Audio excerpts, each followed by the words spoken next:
but we don't know anything about nature actually.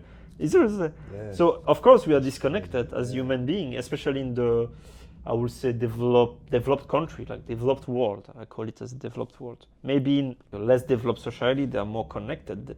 They actually know the meaning of why is it raining in the afternoon? Why this season is like that? Why we don't know? We don't know anything. Actually, that's true. Like we don't know anything. That's crazy. So I think we are totally disconnected. I mean, from Earth, like we are totally disconnected. Not a little bit, totally.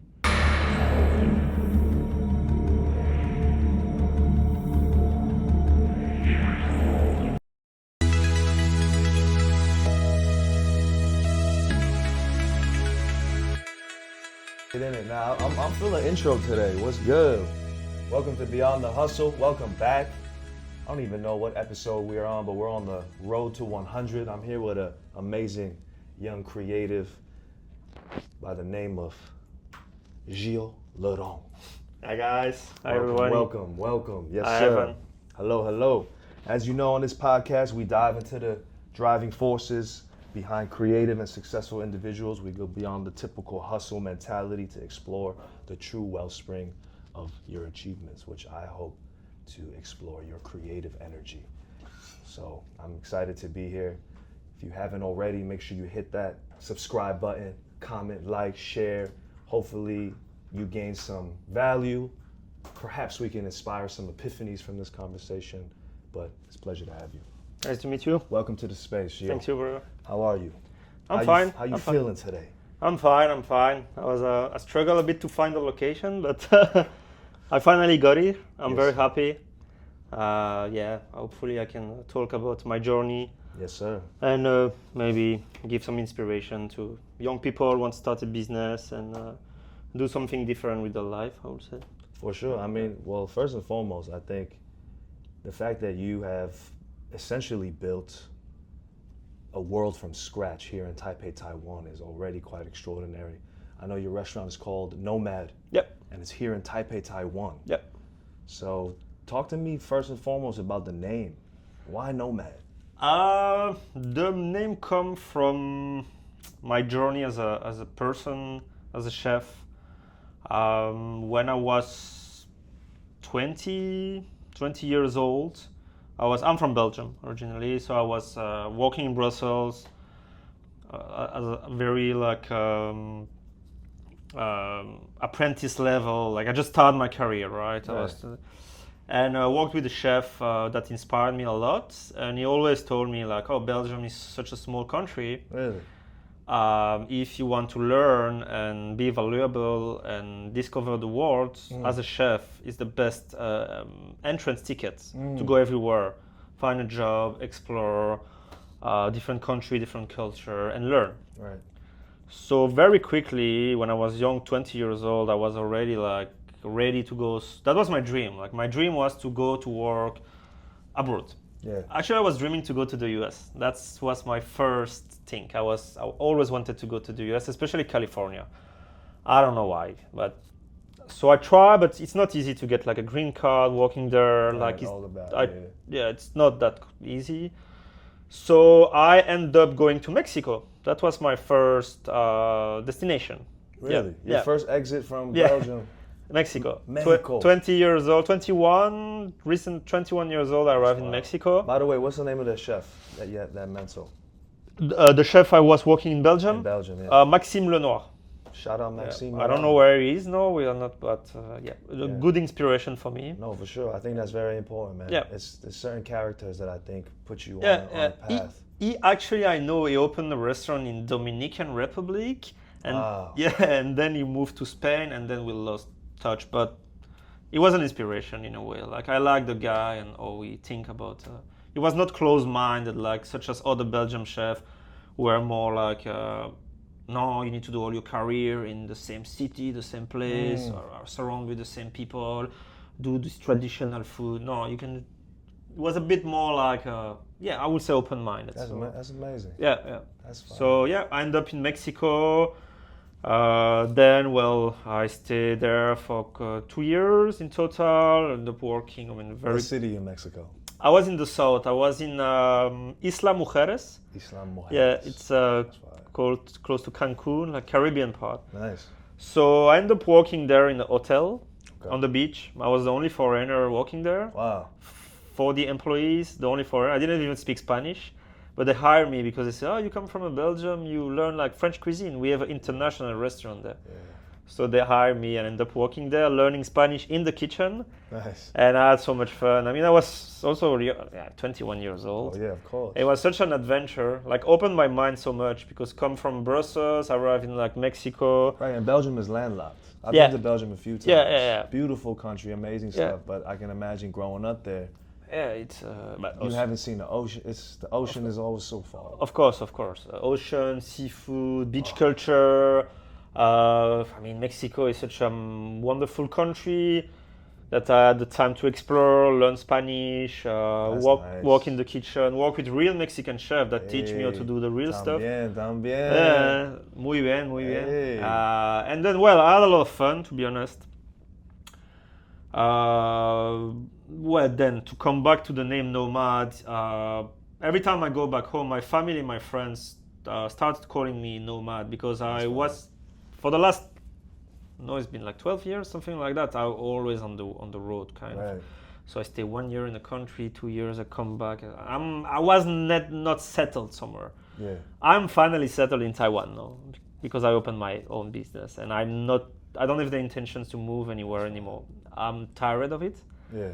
But the name come from there, from my journey as a person, as a chef, and also my inspiration in the kitchen. I come from a traditional, I would say, French cuisine, but I use I grab some tips that I learned along the road, ingredients, stuff that I use here in Taiwan. So my menu is, I would say, is not a traditional French or Belgian menu. I kind of like yeah, I think it's like my identity. It's like my menu is what I like and what I learn, and just combine everything together, and that's what I do. That's fire. I'm imagining, I'm already visualizing like one of my favorite books. I think a lot of people love this book, The Alchemist by Paulo Coelho. Yeah. I read it. And I can imagine like if his character ended up becoming a chef, that'd be you. Yeah. You'd be, you're taking pieces from the journey, and then you're. I always had this in mind when I started this. I was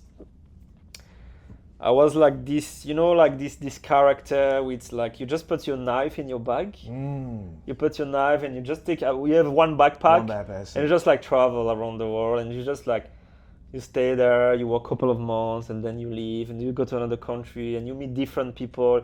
You work with South American chef, European chef, African chef, American chef, Canadian chef, like. Right. And then that's kind of what I did. I wanted to do that, and I did it. I think it's important to just do what I mean. I'm not frustrated. Like I didn't. Maybe if I stayed in Belgium all my life and I just dream about this, I couldn't make it. But I did it. That's fire. And I would say it's a. You chased your person, shout out to the book. You chased your personal legend. Yeah, it was not easy as well. Being very far from your family, on your own, in a country very far away. Hell yeah. You don't know anyone. You work sometimes 12 hours a day in a kitchen. You get your ass kicked. Of course. It's not easy. It was not easy every day. It's still it was a struggle. But I kind of like became addicted to that lifestyle of getting out of your comfort zone all the time. Right. Every time I find a comfort zone, after just a while, I try to go to break it and go to another place and start from, not from scratch, but try to challenge myself. See it from a different perspective. Exactly. And it led me to, I mean, maybe we're going to talk about this later. But so, I went to Mexico, then I went to South of France, then I went to Canada. Oh, wow. Then I went to Australia. Oh. Then I ended up in Taiwan. I mean, so I did a kind of like. And it was all on this path of a food quest almost. So like. Yes. You're going from restaurant to restaurant?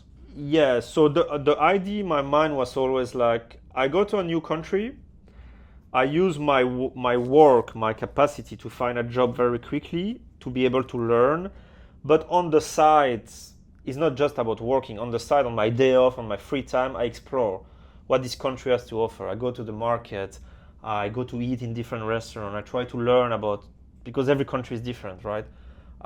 Every country got its own food culture, its own product that you can actually find in specific places.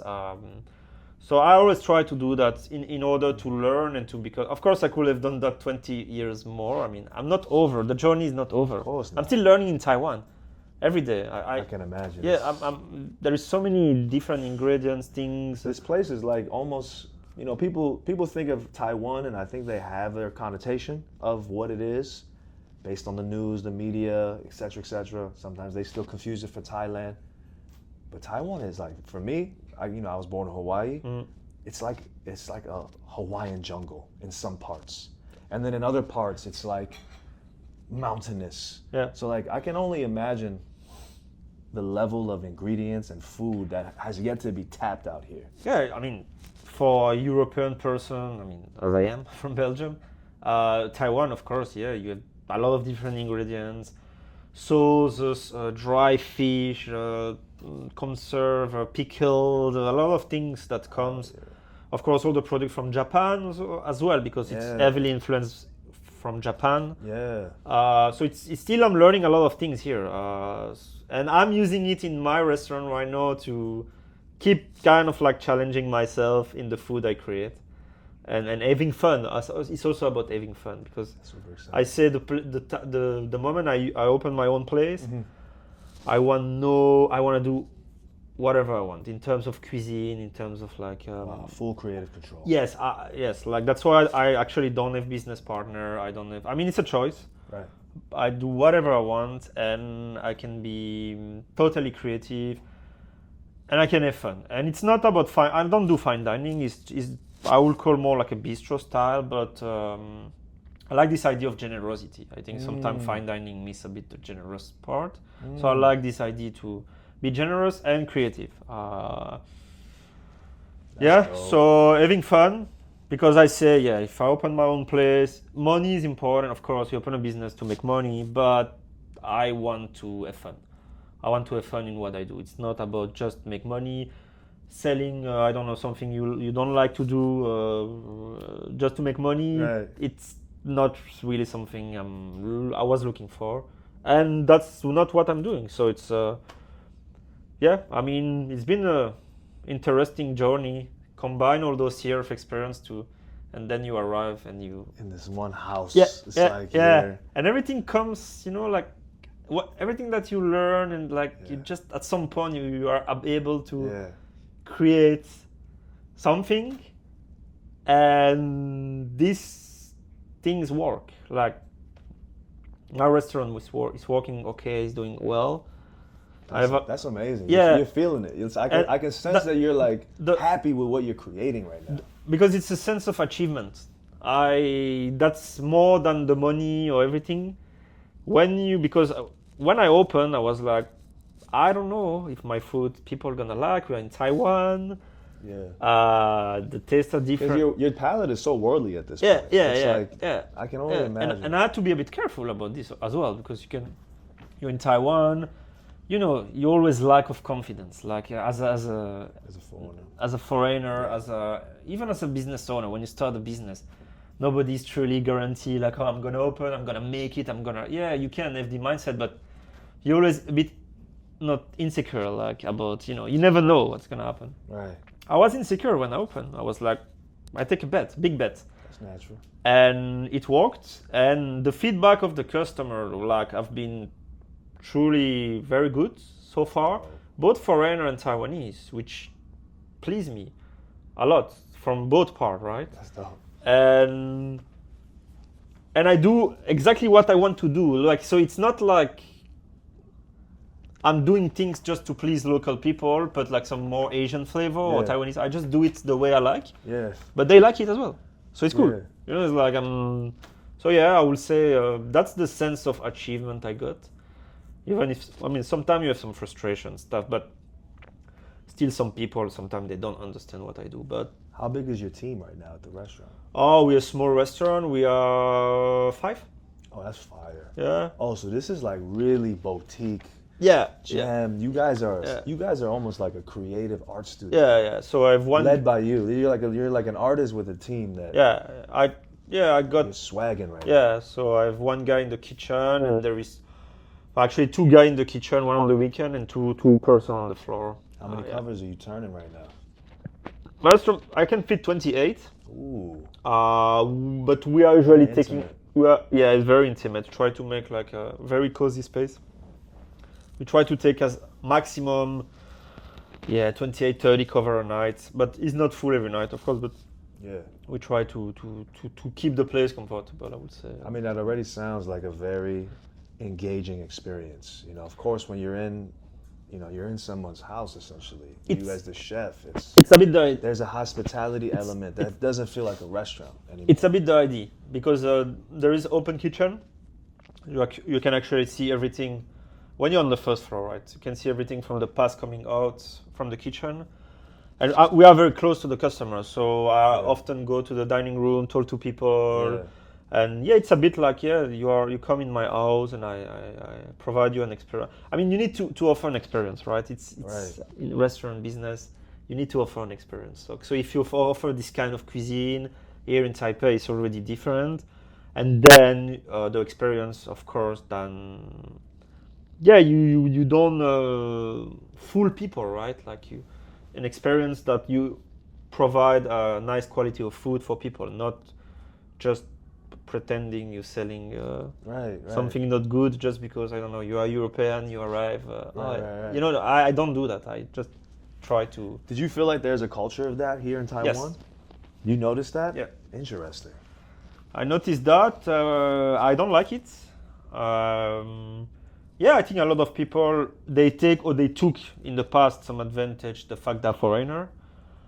Especially like, you mean this, you were asking about this, right? Yeah. Yeah. So the fact they are like white, European or American. Because I'm talking about like the culture of hospitality, restaurants, and the culinary arts. You know, I'm from New York City. I've been very fortunate and blessed to have experienced some of the highest levels of culinary creation. And of course, you come to Taiwan and there's like a feeling of there's some people doing it at that level. Yeah. But then you're telling me there's some people that you can sense like you guys are making a bad name for. Right? Yeah. So you're like, is that motivating you to kind of like, let me remind Taiwanese people how it should be done? Yeah. I'm not the only one. I mean, there is much more talented and fine dining chef than me here in Taipei.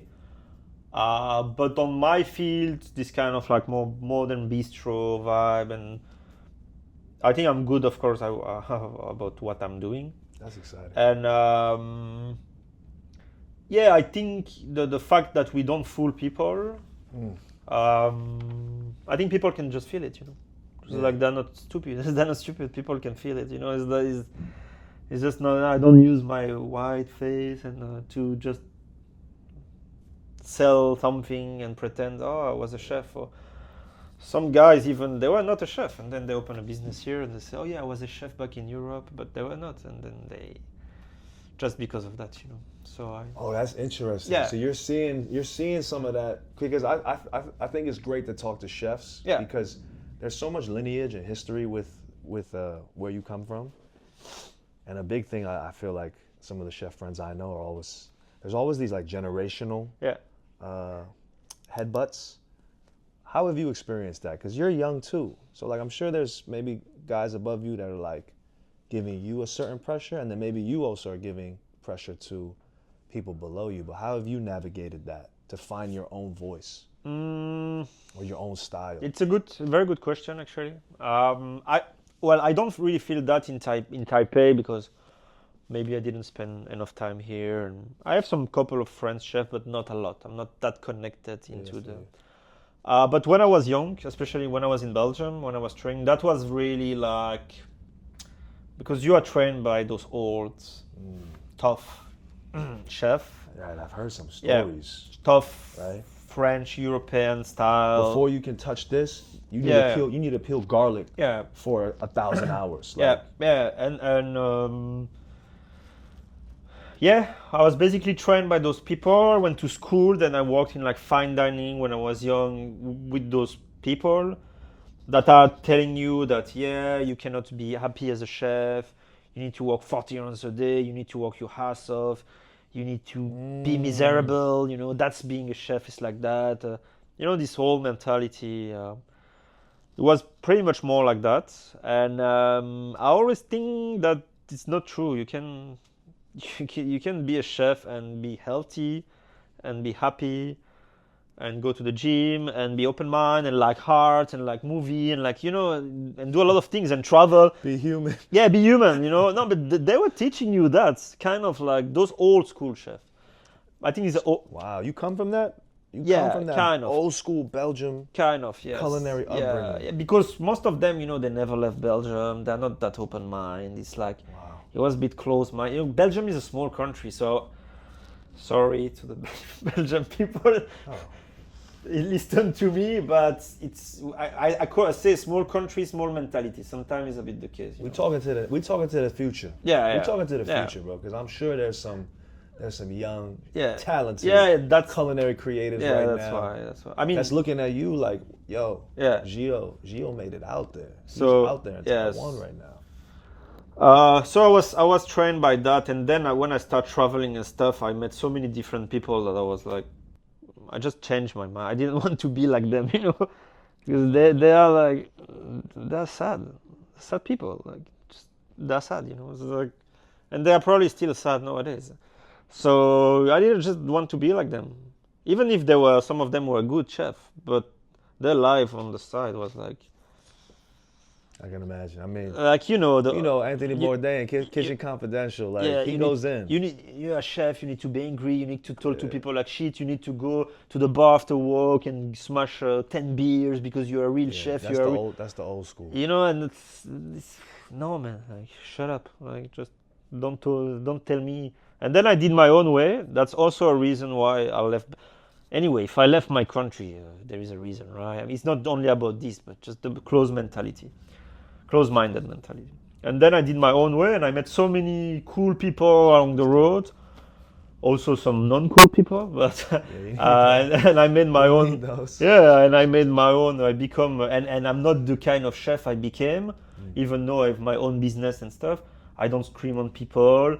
I am not super alcoholic. I don't insult my customer. I'm not doing all of this. I just. I'm pretty chill. I think I'm a pretty chill person, Are you able to sum up, maybe in three words, what Nomad Taipei is? That's a good one, right? First thing that comes to mind. European bistro, European style bistro. Casual. Non-pretentious, if it's casual, unpretentious, non-pretentious. Yeah, I think there is too many pretentious places here that are just selling you like a good vibe and. This is. It's just same. We come back to the same things. I don't like that. We are not trying to be like. I think it's really unpretentious what we are doing. I'm already sold, man. I want to go see what's good. It sounds like you guys are having a fun time over there. Yeah, I mean. That's dope. We are not trying to just. Dress to impress. I don't know what you call it. In New York, we say you keeping it real. Yeah, keep it. Yeah, exactly. You keeping it real. Exactly. I saw too many. I mean, let's talk about me, not the others. But too many places that are trying. It's just all about the fancy decoration stuff, but what you have in your plate and stuff. What's the substance? What does it mean? What does it mean to you to cook with love? I think it's very important. I mean, I don't know if you cook with love every day, right? But you need to cook with professionalism. And with you need to care. That's very important. Care about what you do every day. It's not a day that this fish is a little bit fresh. That's all right. I serve it. No. You can't do that. Or I cut the things wrongly. This lamb we burn it a bit. Yeah, it's all right. No. You don't do that. Just care. care about what you do because just it's about the customer. Like, would you like you to be the customer and receive a fish that is a little bit non-fresh or a lamb that is a bit burned? Like, I think it's just about respect. Even if people, they will, I don't know, maybe they will never come back. You don't know actually, but the thing is like just, of course, when you have a very small restaurant, it's much more easy to do. Like my restaurant, I mean, it's not a very, very small, it's a small restaurant. Maybe if you have a 200-seat restaurant, it's another topic. Like you can't take this time to care about each plate that you are sending, the seasoning, the cooking, the perfection, the temperature, like everything. So I think me it's more about care. Love, well, if I cook for my family or the people I love, yeah, maybe I will, of course, I will try to please them. But I think with my customer, I don't know if I can call that love. But of course, I care about my customer. I care about my business. That's it, you know. So like, that's why I want to send the best and try to do my best. Like, if not, improve. And I'm not perfect. I mean, we do mistake. I do mistake. We do like try to do my best. Yeah, that's. I think when you have your own business, of course. If you have your own business and you don't give a shit, that's weird. You know, like you don't give a shit about what you're selling. I think that's a weird mindset. I mean. On my opinion. Yeah. What's the most memorable moment in your restaurant that you've experienced till this day in Nomad? I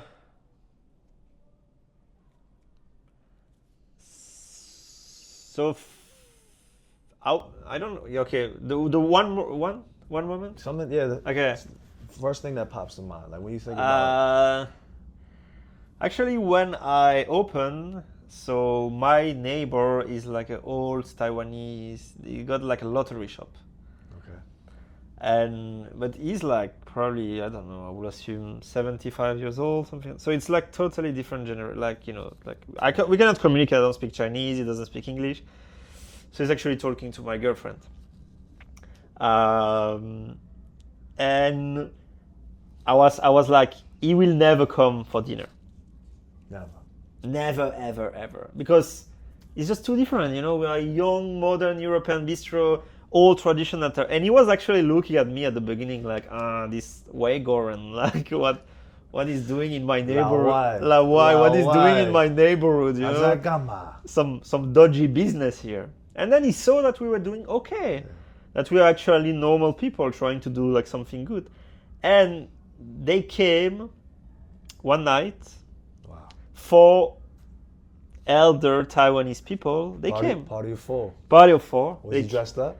Yeah, dressed up and stuff, like 2 couples.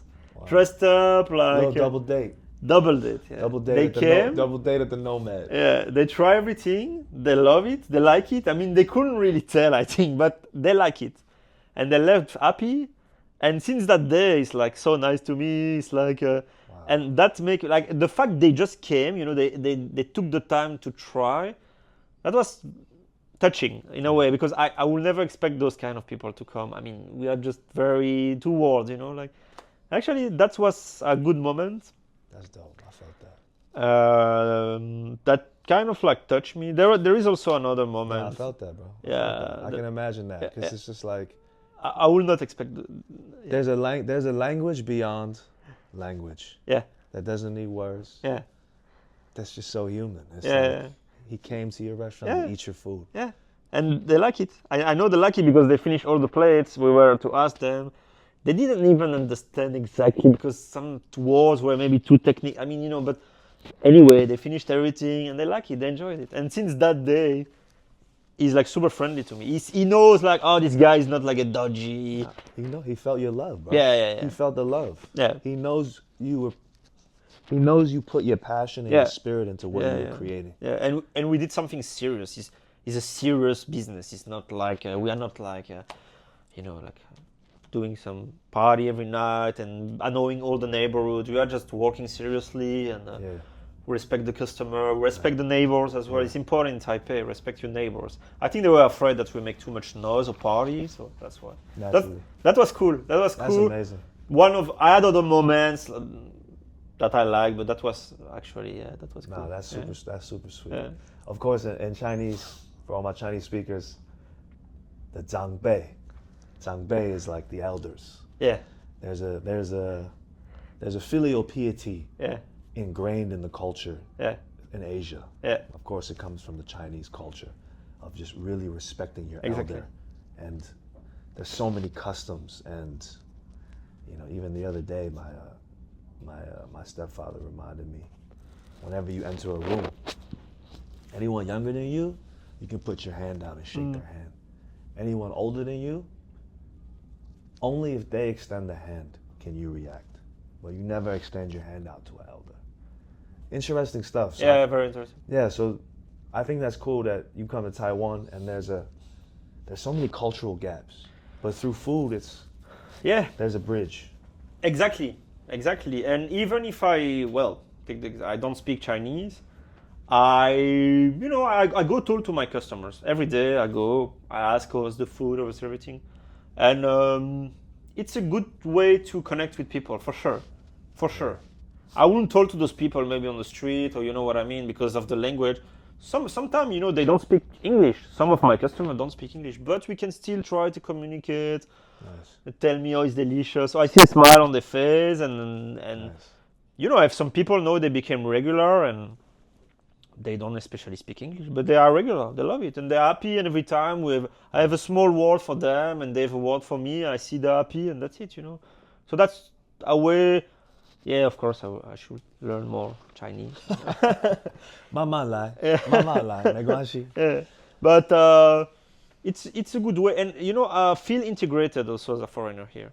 Yeah. So try to feel more integrated, I think, because maybe as a foreigner here sometimes you feel maybe you don't really belong here, but I think it's a good way to try to add some value to your life. Right. It's just like you do a good business, you make people happy, you are yourself happy, because of course if your business doing well, you got the financial side, the fulfillment side, and then what ask more? I mean, what do you want more? For me is something I'm happy about it. That's wonderful, man. And like you saying, man, beyond the hustle, beyond the business, beyond the money, beyond that food, what do you think is what inspires you to be this kind of a giver / creator? Because I think chefs are a very interesting role in society. Maybe you realize or you don't, but I feel like that character of cooking and gathering people to give, who instilled that in you? Or were you always like that as a kid? Like, I'm just trying to understand. Because I come from a family that I was raised with a very good. My grandmother was a very. I mean, she's a very good cook. Oh, she's great. Yeah, she's actually from I like that. I like that. You just like, yo, she's crazy. Like that. Like that's as good as it gets. Yes, the mannerisms. She's actually a very good chef. Wow. She's actually from Belgium, but then she married an Italian guy, and she went to live in Italy for 25 years. Wow. So I grew up, and then she came back to Belgium, and I grew up eating very fresh Italian, homemade pasta, very good Italian food, because she learned everything there.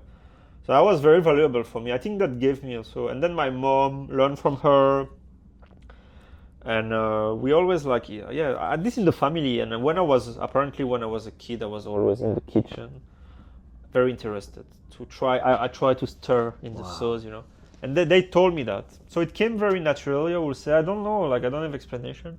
My brother, my sister were not interested in this job.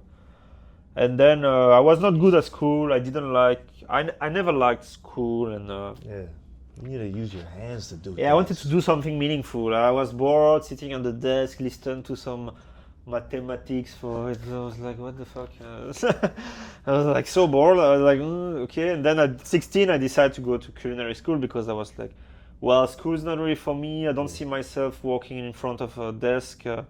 All my life I want to do something different, and then I choose this career. So far it has been tough, but I don't really regret. No regrets. Yeah. Grandma though, what's her name? Janine. Janine. She's still with us? Yes. Janine's still with us. Yeah, I'm gonna see her I'm going back very soon. So I'm gonna see her. She's 86 now. Wow. She's 86. Yeah. What a woman. And she's not cooking anymore much because she struggled to walk.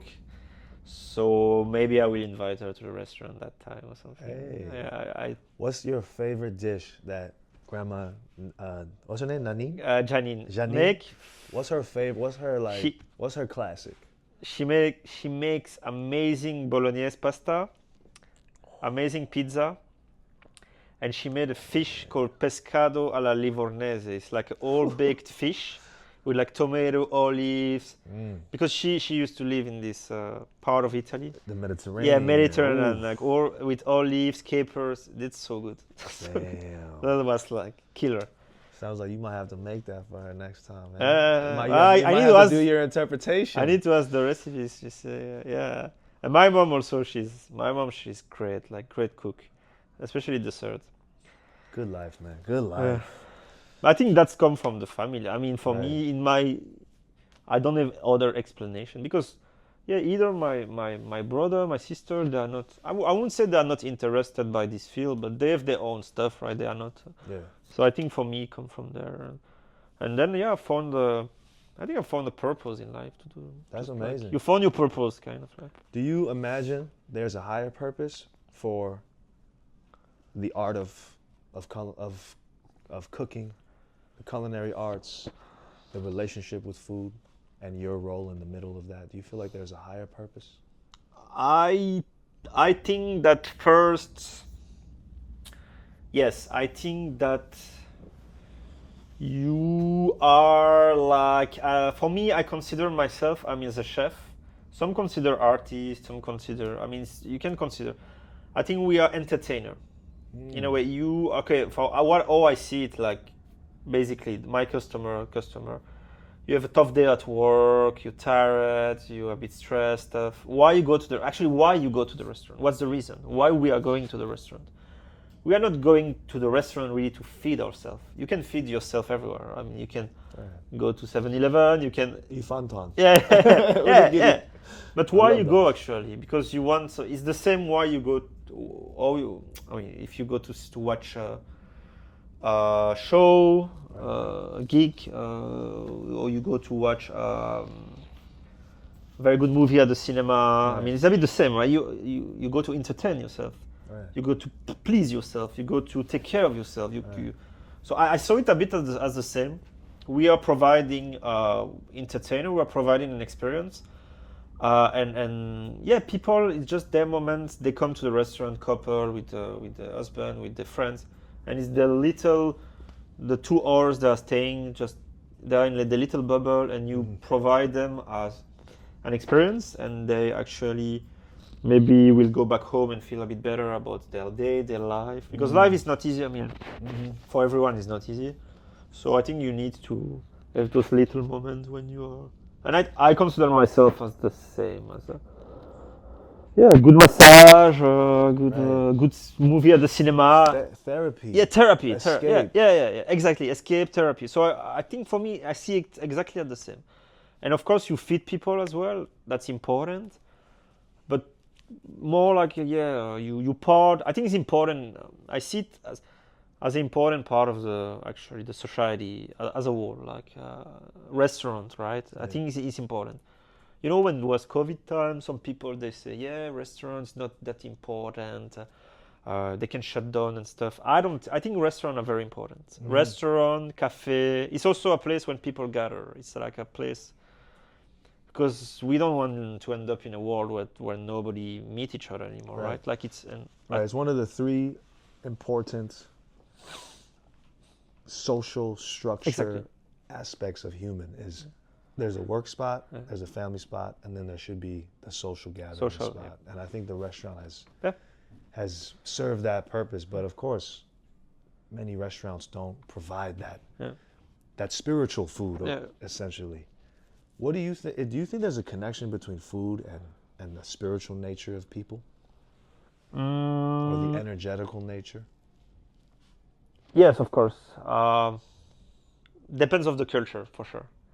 Like, depends of what's your background, where are you from, where did you grow up.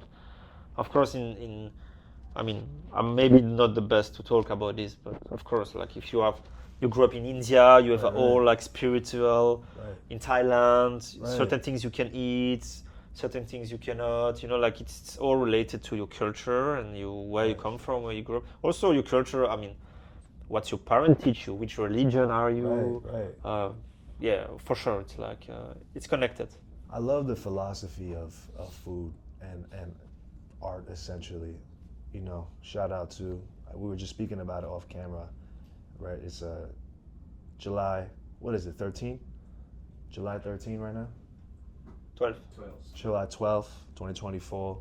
We're just talking about, like, you know, Rene Redzepi, one of the fathers of farm to table, or, you know, his philosophy of time and place. I thought that was super inspiring. And I always wonder how that affects other chefs.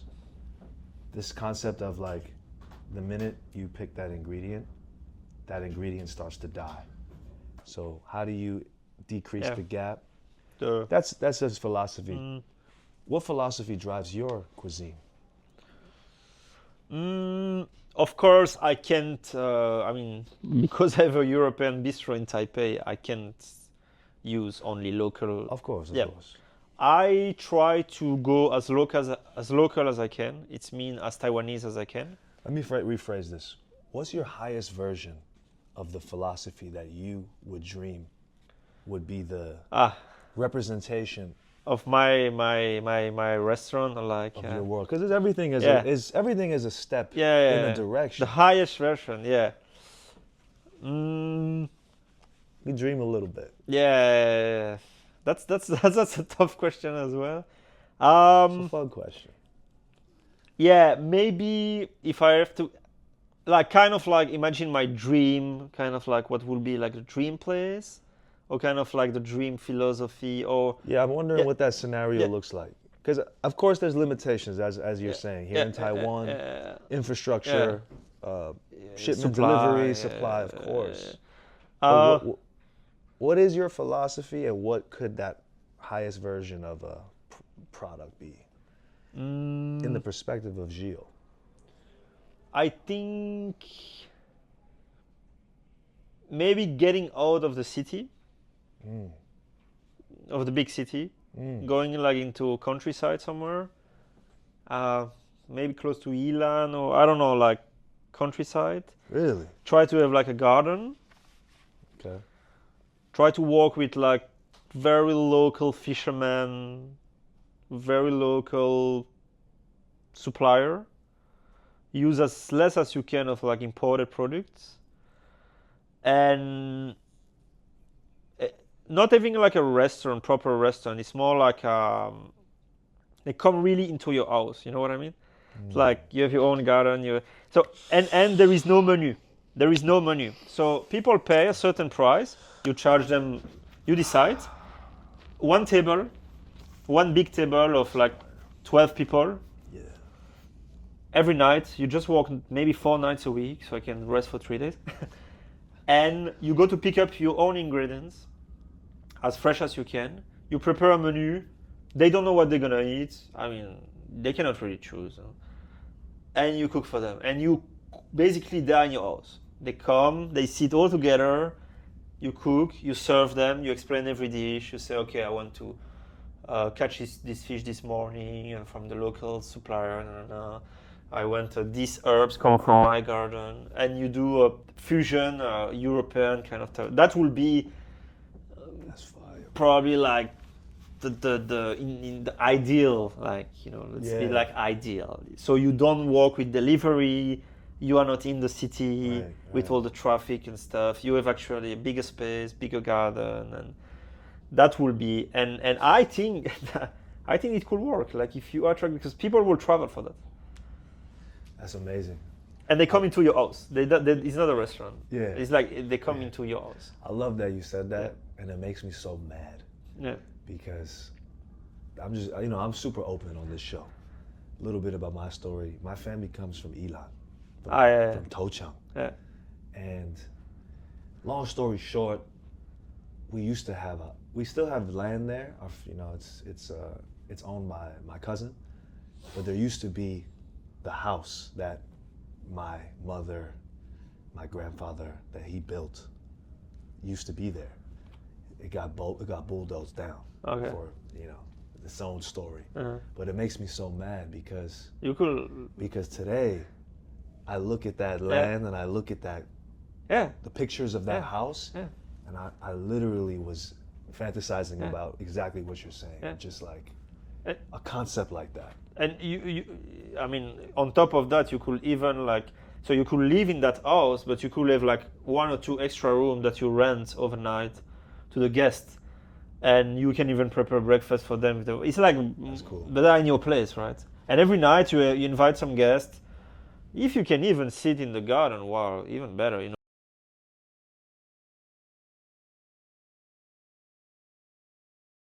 You serve, they spend like 3-4 hours, and you make friends. You talk to them, you engage. It's not about just you serve. Because that will be maybe in the future. I mean, if I kind of like not retire, but when I'm older. That's dope. That's another chapter. Yeah, I still want to cook, but I don't want to maybe be in the hustle of the city and stuff. That will be kind of like because I went there last weekend and I start imagining that. Like, I don't know why. I was with my girlfriend. We went for dinner in one place, and I was like, yeah, it's so quiet. It's so chill. There is actually almost no Western restaurant or that serve kind of good Western food. It's very close from Taipei, so people can easily travel. Talking about Elon? Yeah. You having these ideas in Elon? Yeah.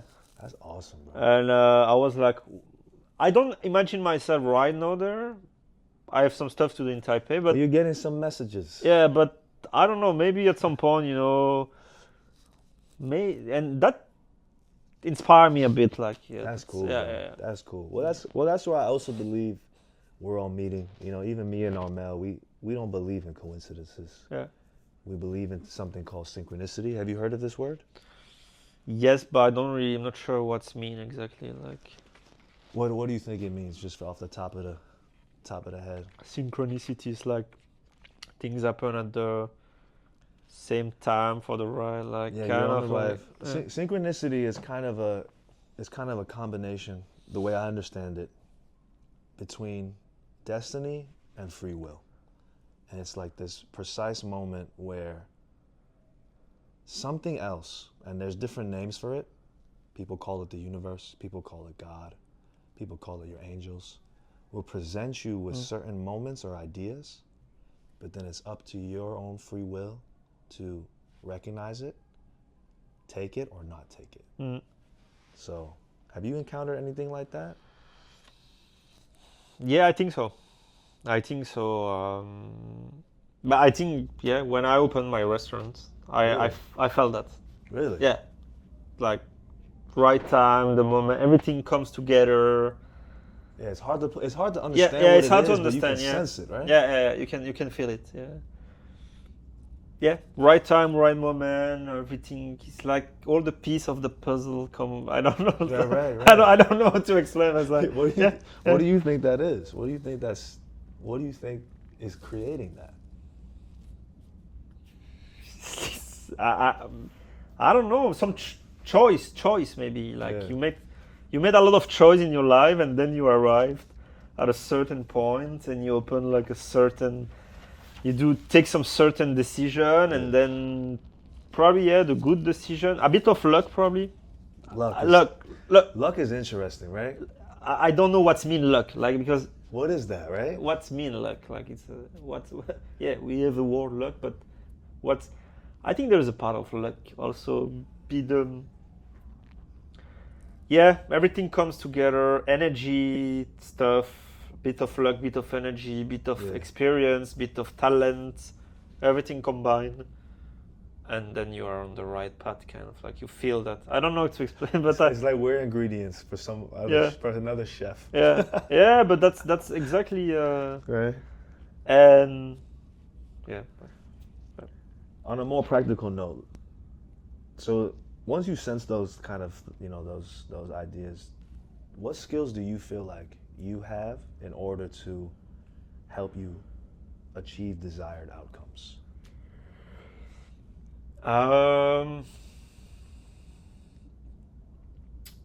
Experience of life experience. That's a very important skill because of my travel, because I get out of my comfort zone so many times, because I lost my dad when I was 27. Wow, All those like life changing experience that make you are not, when you have a lot of life experience, you become less afraid of things, like kind of like become more confident. You are less afraid of trying, and like I think that was, I think, the first thing, the most important. Also, of course, technical skills. I mean, I've been doing that for 17 years. You cannot neglect that you need to be good at what you do if you start a business. I mean, it's hard. If you're not good at something and you're terrible at baking, you try baking. I mean, you need to be good at what you do, of course. I like to say, your jump shot, you got a jump shot. But the thing, your jump shot's on point. Yeah, the thing you need to know that you are good, but you actually don't really know how good you are until you try and you open your own place. Because when you work for someone else, it's a different story. You know that you are good, but at some point, it's not very valued as much. Yeah.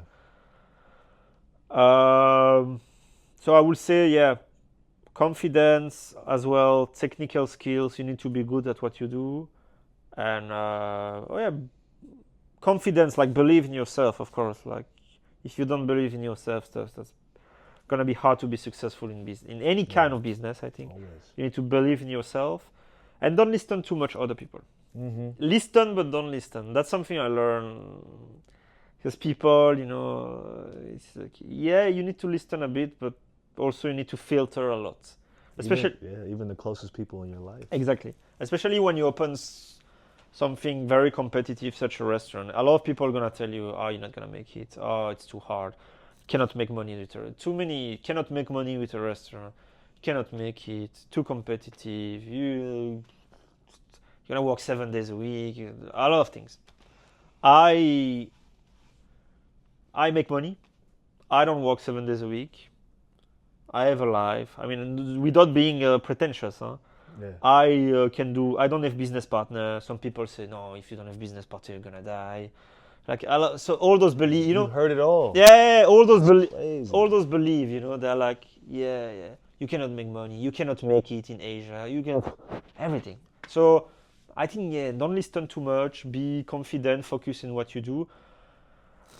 Then it comes to a bit of luck. You'll be on the right time, I mean, I'm not saying I got it all and I know I'm the best, but I think that's the most important things. Don't listen too much other people. What's the current, because I feel like that evolves. That voice from other people, maybe some of your own self, your parents, whatnot. I'm sure a lot of people have dreams they're trying to get out, and that voice is always there. What's the new voice? What's the voice saying new right now? What's like the new thing that's like, you hear it and you're like, all right, that's another thing I gotta break. You mean from other people? Like right now, what are you hearing now that's like your ears tingling, like they're saying that you can't do? Open another location. Oof, that's the. Yo, it never ends, right? These guys don't stop, bro. I think about like our heroes usually are like athletes or movie stars or authors or writers, and like of course the athlete example is like the dude just won the champion, right? And then the reporter is like, can you do it again? Doesn't end. Yeah, that's it. Open another, and try to be successful in the second location, like as successful. But that's another. It doesn't mean you are successful at one thing. And then you're gonna do something else, and you're gonna have the same level of success, I would say. Or like, I don't know, maybe you don't know, but maybe it's a challenge. Right. I like what you're talking about when it comes to that concept of Elon, though. Like, I think that's something special. This new evolution of how to experience eating together. Yeah. I think we're kind of going back to very primal. Why do you think that is? Why do you think we're disconnected? Do you think it's because of the city? It's because of the society? Why do you think humans are starting to gravitate towards more of that intimate connection? Or I feel that all around, because I lived in big city all around the world. right. I was living in Sydney. I lived in Montreal. I lived in Montreal. Yeah. Quebec. Cool. Quebecois, Yeah, right? I lived there for 1 year. Cool. But I feel big city all around. People. Cool. You are disconnected in big city. I mean, big city life. People from the city. I'm a city guy as well. Yeah, me too. I think in a way, we are disconnected for sure. We don't know much. We actually don't know anything about the trees. We don't know anything about the birds. We don't know anything about most of the food we eat, when it comes from. We just go to fucking 7-Eleven, fucking supermarket. We don't know anything about nature actually. Like, so in a way we are disconnected from our nature as a human being. We don't know how the sun works, how the season work, how the climate, why it's raining. We don't know anything. Yeah, we have some technical skills. We know a lot of computer, but we don't know anything about nature actually. Yeah. So of course we are disconnected as human beings, especially in the, I would say, developed country, like developed world. I call it as developed world. Maybe in more like agricultural society or more like a less developed society, they are more connected. They actually know the meaning of why is it raining in the afternoon? Why this season is like that? Why we don't know anything. Actually, that's true. Like, we don't know anything. That's crazy. So I think we are totally disconnected from human. I mean, from Earth. Like, we are totally disconnected. Not a little bit, totally. Especially nowadays. Yes. The way we live. Yeah. That's making me think too. Like, I'm always very curious about. Again, I mentioned a little bit about the roles we play in society. One of my best friends and a client I work with, he's also a chef, Harold Villarosa, Filipino chef, born in the Bronx. He's an orphan, but he worked his way up to, a lot of Michelin restaurants. He worked there, and then eventually he created his own path too. But I always ask him, like, what do you think your role in our society is as a chef? Because I spoke to you a little off cam. The chef is such an interesting bridge between people and the earth. Yeah. Because you're dealing with substance that we put into our body. It's so intimate. It's so real. It's so, I mean, I'm sure people even would say the word erotic. Yeah. Right? Because we are what we eat. Yeah. And you actually, like, what you do, especially when you work in a big city, right? What's cool, I mean, of course we are trying to do some of us. You are still trying, not educate people, but sometimes, it's good to, because, I mean, we are people, customer, everybody live in a big city. When you go grabbing your food everywhere, they don't care where the food come from. It's just like bam, bam, bam, like nobody cares. But where sometimes you try at the restaurant, I try to explain some little story, like, this tiramisu is a tiramisu my mom was making me. I use the same cookie. Or for example, tonight we have a special, this scallops, it was for catch at Hokkaido, Japan. Like, you try to kind of like at least bring a bit of that to the customer. Try to bring a bit of this instead of just serving the food and say, oh, it's good food, eat. And people, it's delicious, but they don't care. But nobody try to explain to them a bit. The story. Yeah, story, exactly, story. Yeah. So I think, in this way, reconnect maybe people a bit with what they forgot, or I don't know what they. Are there any great storytellers that you've encountered in your life? You mean whether it's a chef or a writer or a philosopher? Who's one of your favorite storytellers that inspires you? I'm a big fan of Anthony Bourdain. Of course. From New York. Of course. I read all his book. R.I.P. I watch all of his show. He inspired me a lot because he was also the traveling chef, right? So He's the OG. yeah, and the way he write about, especially Kitchen Confidential, I read it when I was a young chef, and we don't have that in Europe. It's chef gonna do a cooking book, you know. But he writes something different. He write about the kitchen life. That's fire. Yeah, and he's actually a chef, but he write about kitchen life. He doesn't write a cooking book. So he's a writer. So he inspired me a lot. There is a French chef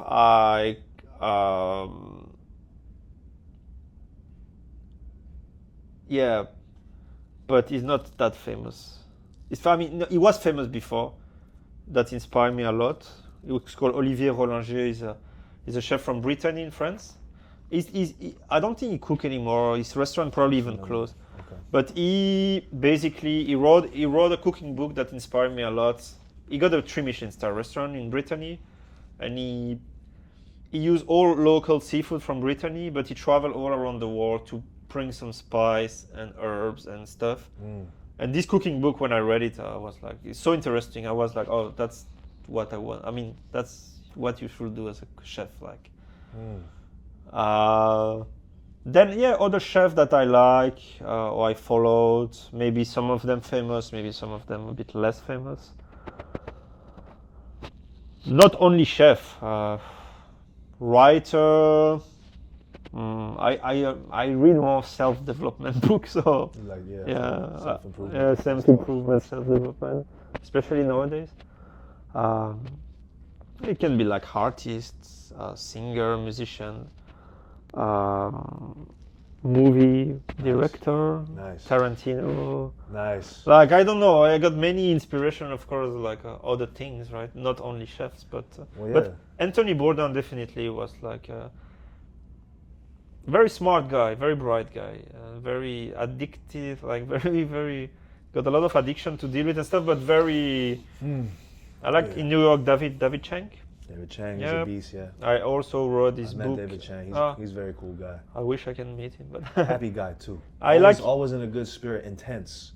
I love this book. I think it's Eat a Peach. He wrote a book called Eat a Peach. I read it. He explained where does he start, like from nowhere, and all the ascension. Very, also very interesting. No, he's a beast. I mean, he's like serial restaurateur.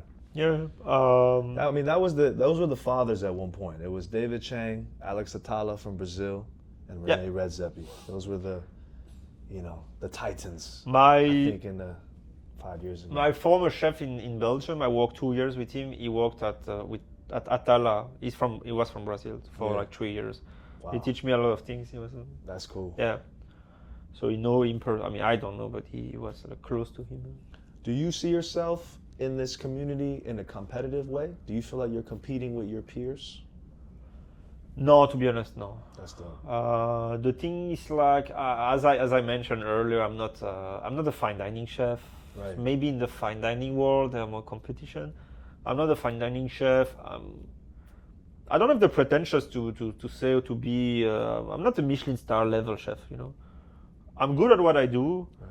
I like what I do, but I'm not a Michelin star level chef, and I don't care.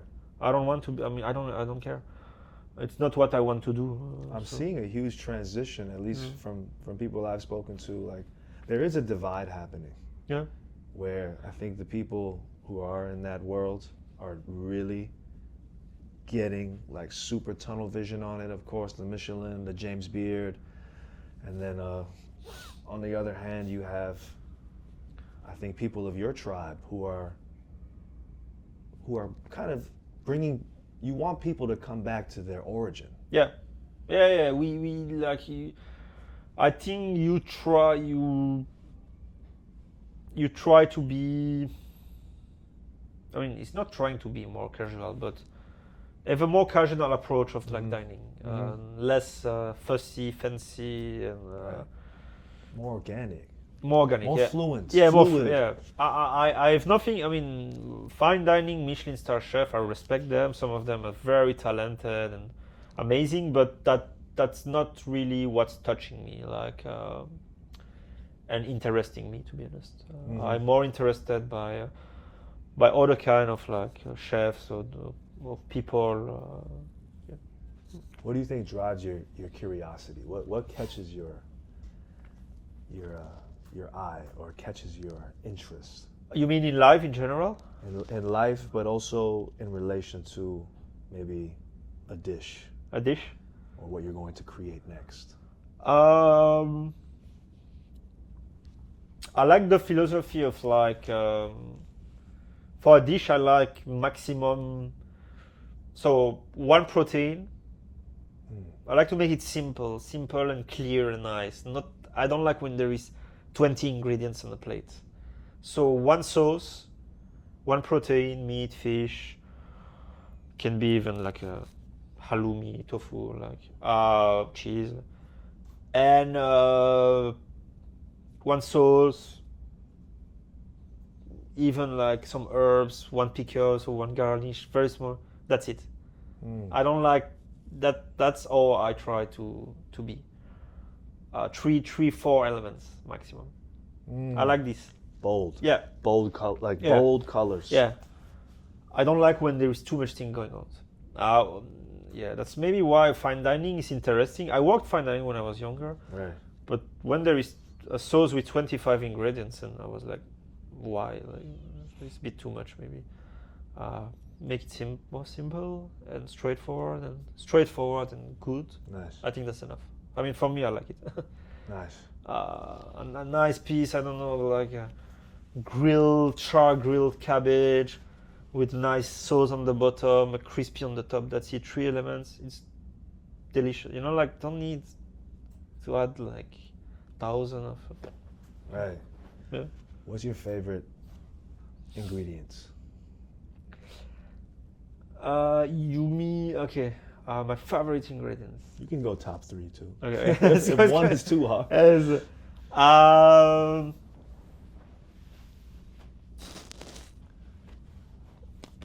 It's like asking an artist what his favorite color is, right?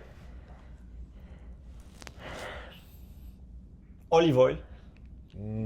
I love olive oil. Good olive oil. I'm a Mediterranean food guy. I love Mediterranean food, so I would say. Everything seafood. I mean, okay, I need to be precise.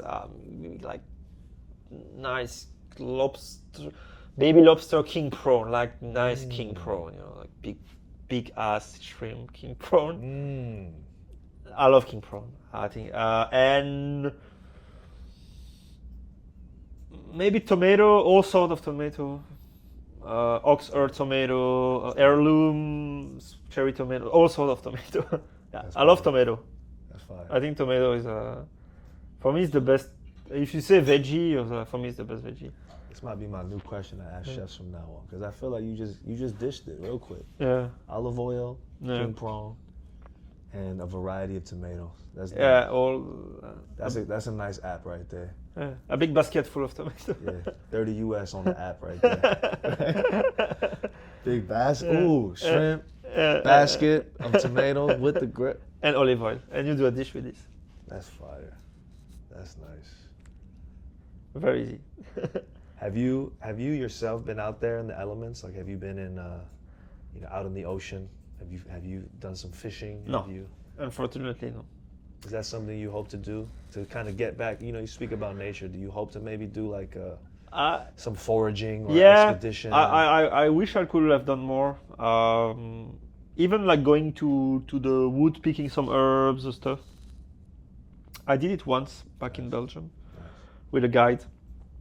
But yeah, it's something. Yeah, we talk about being disconnected. I'm also a bit disconnected because I'm a city guy.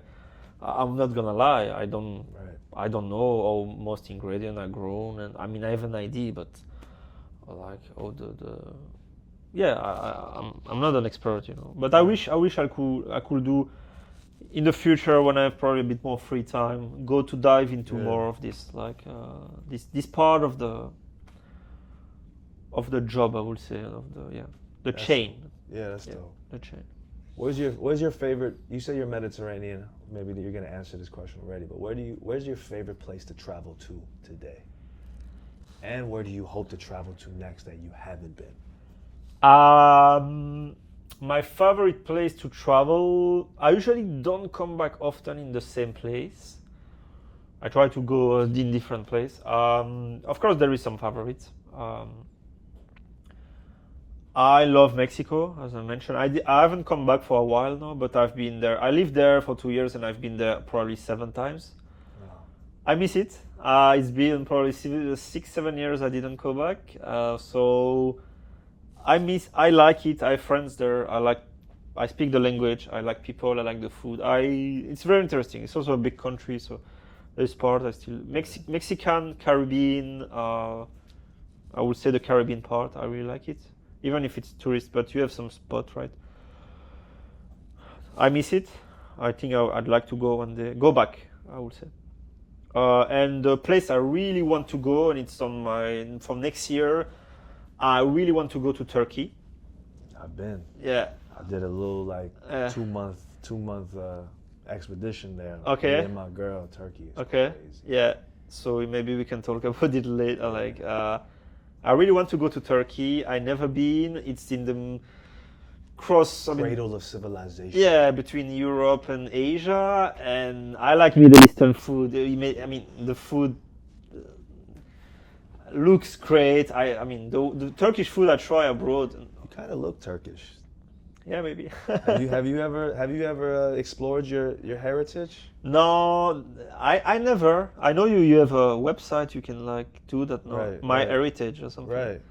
I don't know, but a lot of people ask me. Yeah, for us Well, it's probably your time in Mexico. I feel like at a certain point you start to exhibit traits so people are probably like, "You're from Belgium? No way." Probably not the typical Belgian person, for sure.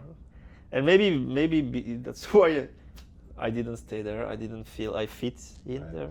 Do you ever see yourself going back, maybe to put the city on your back? You come home and you're talk to the Belgium young chefs. I wanted to do that. Do a pop-up out there. I wanted to do that, kind of you finish the journey, and you bring back all you learned. A little checkpoint, yeah, check in real quick. But no, I don't think I will do it. You know vibe with it? There is too many things that. No, I don't think I will do it. I'd like to go back for holiday, see family and friends, but I don't think I will. If I can stay here, or I don't think I will. I will go back to open something or try to do a business there. No. Right, the vibe. Your vibe is here right now. My vibe is more international, I would say. Right. I think, yeah. And I like the dynamism of Asia. Asia is very dynamic. Taiwan, other country in Asia also. It's very dynamic for business owner, creative people, and people who want to do stuff. I think Europe has a lot of quality, but I think for that side, I don't think it's the place if you want to create some stuff. I don't think Europe is the right place. Europe is beautiful. Right. The food is amazing. The history, architecture, the Right. lifestyle, but you feel like it's been there, done that. It's exactly. There is not much innovation going on there, or creativity or stuff. That's interesting. Yeah, that's what I feel. Every time I'm in Europe, I think you don't feel like it's stuck. You don't feel inspired. You don't feel it's stuck. Interesting. It's stuck. It's a stuck, kind of like a stuck society. Stuck. And you feel this? Do you people in your circle feel this too? Kinda. Everybody all my friends here that are from Europe and stuff. Europe, why are you stuck right now? How do we get them unstuck? Yeah. How? I think that's also the government decision. More travel, right? People need to travel now. Yeah, but also I think travel. I think. Well, I cannot really explain that, but it's a good question. How do you unstuck? How you unstuck the culture? Yeah. But it's great for some stuff, It's good for some stuff, but I think here, I think Asia, US, Asia, Australia, even Mexico is a more dynamic place. More things are going on, like things happening. Yeah. Have you been to Vietnam yet? On travel there, yeah. Yeah. 3 weeks. Crazy energy. Yeah, over there, yeah, too. yeah. Developing. It reminds me of Taiwan in the 80s when I was, Yeah. you know, when I was young to see photos. Yeah. Like I was born in '89, but when I was growing Be- up, I visited in the early '90s and I saw photos of like Taiwan and videos from the '80s. And I go to Vietnam, I feel like that's that energy. Very interesting. Very interesting country. Very good food. The food is very good in Vietnam. Yeah. I don't know. I prefer living in Taiwan personally, but maybe it's developing. So yeah, you used to say. But I think all over Asia, like even Thailand, Japan, everywhere it's like that. I Yeah. feel this, this like everything building and Yeah, it's like, popping up. it's Everything's like, popping it's up. like I always feel that, you know, and everyone I met here, all of my friends, all of customers at the restaurant, everybody that I'm related to, they are doing some interesting, cool stuff, you know. It's and it's not the case when I was, for example, in Belgium or somewhere else. Everyone is doing some cool stuff, creative or like business, travel. I don't know, like just some cool things. Right. Yeah. Do you ever think to yourself what you might say to yourself when you were a teenager? What would you tell that guy, the younger version of yourself? The younger version today.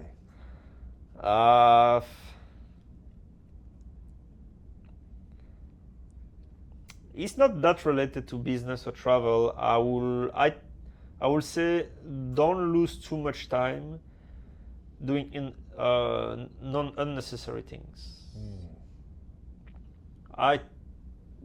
Such as chasing girls.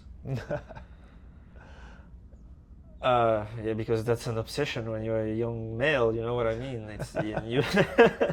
That's. And so we all know what you mean, my G. Yeah, and getting, I mean, in my case, getting wasted. Party, drink, and other stuff. Right? That's those two things. I think I lost too much time doing it and too much money. I wish I could have someone telling me when I was probably 18, Gille, between you 18 and you 30 something or two, you're gonna have a lot of party, a lot of temptation, girls. But if you maybe focus earlier, because I started my business, I start to focus in my life when I was 30, basically. Before that, I was not focused. I was just living good life, but I was not focused. I was going out, trying to get some girls, having fun. I was looking for fun, party, just get smashed, snort some cocaine, smoke. I started to really be focused when I turned 30. Yeah. So don't lose too much time on unnecessary things. If I had someone telling me that, or like a very, I don't know, severe dad or something, I could maybe, when I was by the age of 20, instead of like going to club every weekend or going to chase girls and getting wasted with my friends, I could have done that sometimes, but I could be like more, maybe I should start investing in the stock market, which I started 3 years ago now. That's dope. When I was 31. But if I would have started at 21, I would probably be almost millionaire now. But I decided to, because I had no education, I throw my money on party and girls and stuff. And also I hurt my health. Because at some point, when you grew up in, I take the example of Belgium, it's really in the cultural norm to get wasted with your friends when you are young. Like alcohol, that's crazy, alcoholism, or going to... Europeans know how to party. For sure. Yeah, but in a way it's a bit too much, I feel you. I had a lot of fun. I regret some stuff, but I had a lot of fun. But I think I lose too much time and probably, I don't know, how much euro, in how much money I spend in going to unnecessary club, boring parties, with non-interesting girls and non-interesting people that I don't even see anymore. Instead of like maybe, stay home, going to the gym, read some book, start investing on the stock market. Like, yeah, that's what I will say to my younger self. And if I have a son, I will not break his ass, but I will tell him, just be a bit more serious and just focus your energy on things that matters, like more important things, because you can go very far actually if you have this mind. But if your mindset is too much focused on things that doesn't bring you anything actually, such as like, going to the club and spend bottle, it doesn't bring you much, Output as opposed to exactly. I will probably be much more far right now that I am currently. Right? It's not a race, right? Life is not a race. I had a lot of fun and stuff, but I really start to focus personally at 30. Before that, I didn't give a shit. I'm honest with you, I didn't give a shit. I was traveling, I was having a good time, I was learning, I was working, I was always working, but I didn't give a shit. I was like, my goal was to go out, get smashed, and smash some girls. That was like my life, Yeah, a lot of people are in that right now. Yeah. A lot of people are in that vibe. So that will what I will say. And to every young guy, if any young guy listen to us right now, or lady, right? Yeah. Don't waste too much time and doing unnecessary things that doesn't bring you any benefit, I would say, and actually cost you some money and cost you some, because this binge drinking stuff is actually costing you some health as well. Right. More, you got to be more health conscious these days. Yeah. This question evolves too, because what do you think 50-year-old, 60-year-old will tell you? This dynamic. Yeah, it is like on the other side. I think. What do you think he would tell you now?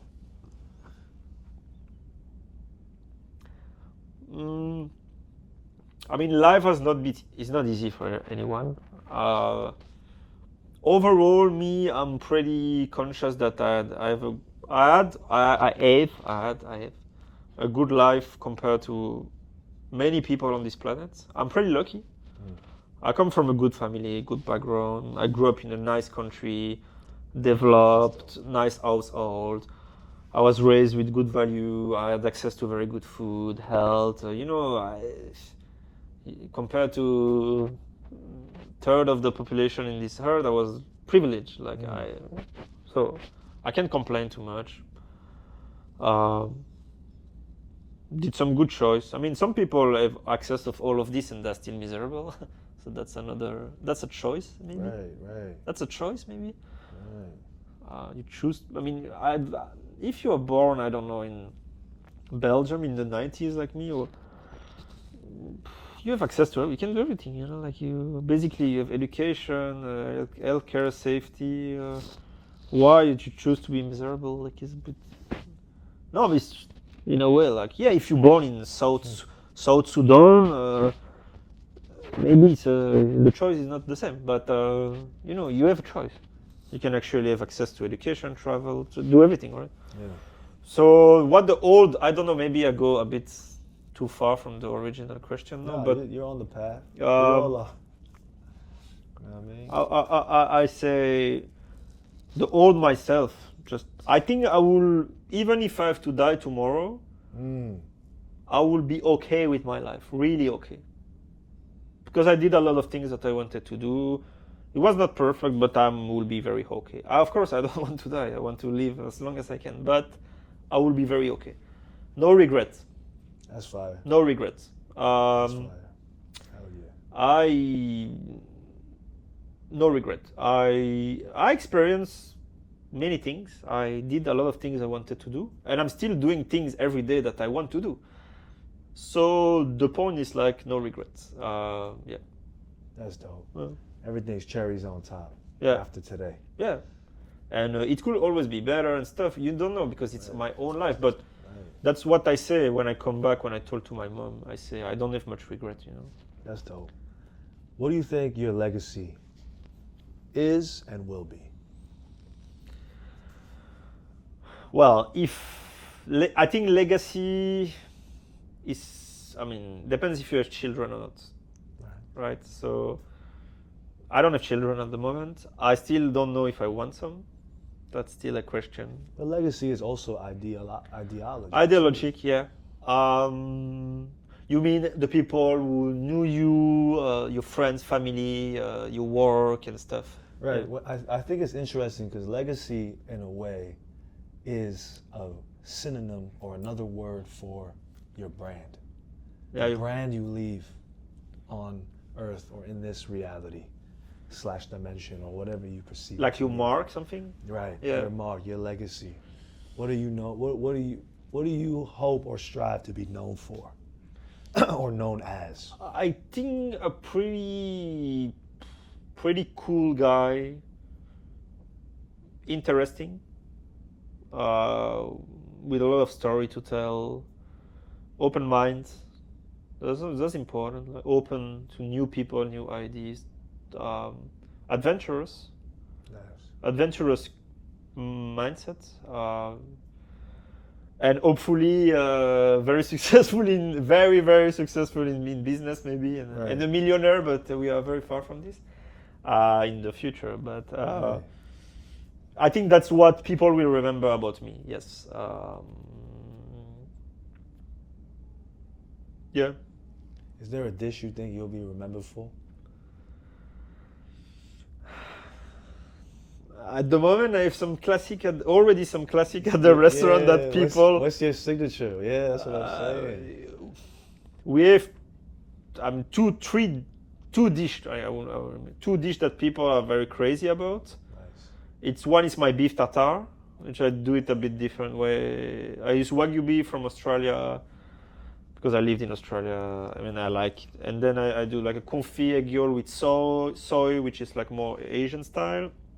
And I serve with crispy potato, which is more like from Belgium. I slice the potato myself. I do some potato chips, like Lay's, but I do it myself. That's fine. So it's like, this dish very famous. I never take off the menu. And there is the gnocchi, which is more like a French take-on of gnocchi with a truffle cream sauce. The gnocchi, I do them like pan-fried, like caramelized. It's not like soggy. Then I put some hazelnut, Parmesan cheese. It's also like the Italians. Those two dishes, I would say, yeah. And maybe the tiramisu because I used the recipe of my mom. So it's like, yeah. That's how you leave a mouth watering. Yeah. as we fade out slowly. Yeah. The only way to experience this is to make a reservation. Yeah. Nomad, Taipei. They're booked 3 months in advance, 6 months out. Yeah. You can come tomorrow night. So, like I said, we're talking into the future. You better try to get a reservation today. To be honest, you know what? I have the feeling that might happen next year. A bit of time. Right. I have the feeling that it's gonna be booked 1 month in advance, but we haven't. That's fire. All right, man. Last question before we sign out. Where do you see yourself, or what excites you for humanity as a whole? Humanity as a whole? Yeah. Where do you see it going, and what excites you the most? Unlike most people who are saying that we live in a very chaotic world, I think we live in the best era that the humanity has ever known, the most actually peaceful and prosperous era. I think a lot of poor countries are developing, unlike a lot of people say.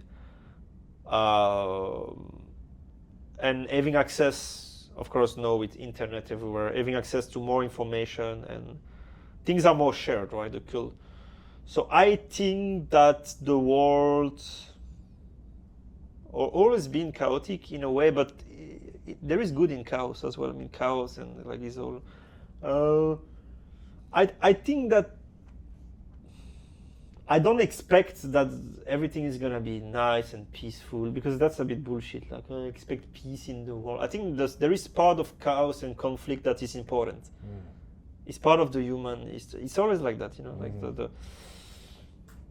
But I do think that a lot of parts who are actually undeveloped and stuff are like developing themselves slowly, and I think there is gonna be more.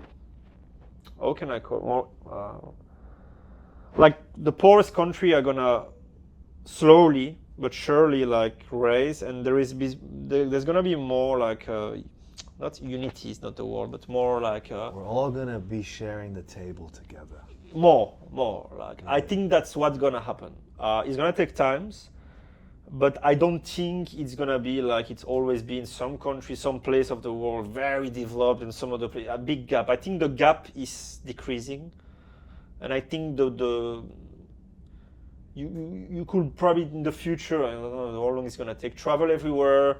It's gonna be a bit the same level of development. I think that. So it's decrease the inequality and. But there's always going to be rich and poor and stuff. That's not what I'm talking about, but more like, slowly, Africa, Southeast Asia, South America are developing themselves and also like raising.